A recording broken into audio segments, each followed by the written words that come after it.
My name is Brianne. I took a genetics test about 6 weeks ago with CRI Genetics.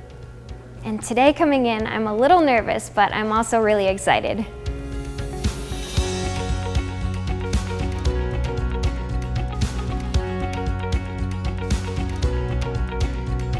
My name is Brianne, nice to meet you. I'm Jan, I'm the lead scientist at CRI Genetics, and I hear that you took a DNA test. Yes, I did. I came in 6 weeks ago and found a little bit about what this genetics test is and took the test, so I'm excited to get my results. All right, so let's start off with the recent analysis. It shows you're mostly German, and then there's a few other regions that you have ancestry from. Wow. Well, I'm mostly German, not mostly Irish. Is that a surprise? Yeah, I'm very surprised. Yeah, I called my dad on the way here and I was like, I'm about to find out how Irish we are. And yeah, he might be a little disappointed now. We have this family story about my great-grandma that came over from Ellis Island. So yeah, I'm curious to see when that might have happened, how that happened, and just get some confirmation on that. So Advanced Timeline pretty much shows you when different people from your ancestral timeline came into your pedigree. It looks like between 1870 and 1930, you had an ancestor that came in from the British Isles. Okay. So I guess that kind of matches up. Wow, that's so cool. Really cool. If you go back even further, we have potentially some Indigenous American ancestry here. Interesting.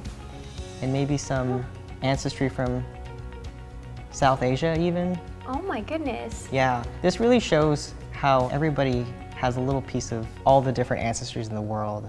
We're all really connected in that way. I never would have expected to have Peruvian and Asian pop up at all. You mentioned in your first interview that you're the only person with red hair in your family. Mm-hmm, yes. And that kind of makes you an outcast? Yeah, it's very strange. Okay, so traits essentially tell you things that you might already know about yourself, but it's a good confirmation for the genetic test. Okay. So we have a specific report on red hair.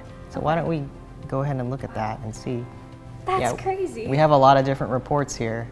Yeah, there's literally a red hair button. So it looks like you're somewhat likely to have red hair. Somewhat likely, all right.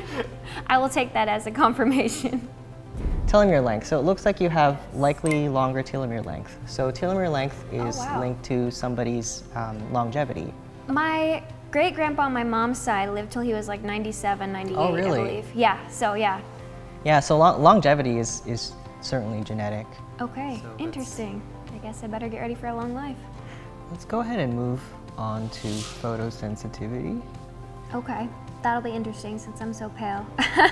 We'll see what your genetics says. It looks like you do have a higher risk of photosensitivity. Is that more like how sensitive I am to the sunlight?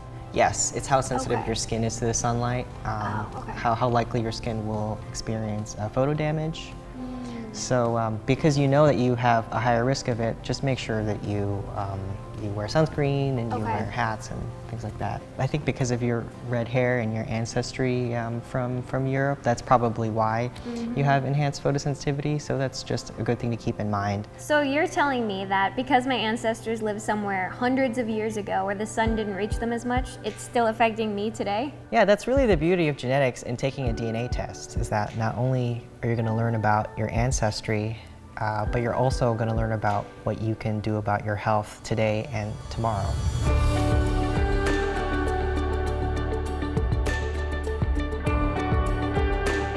I think the DNA test has changed my life because it ties me to my past and explains where I came from and some of my behaviors and even appearances. And it also tells me about my future. If you haven't taken a DNA test, now is the time.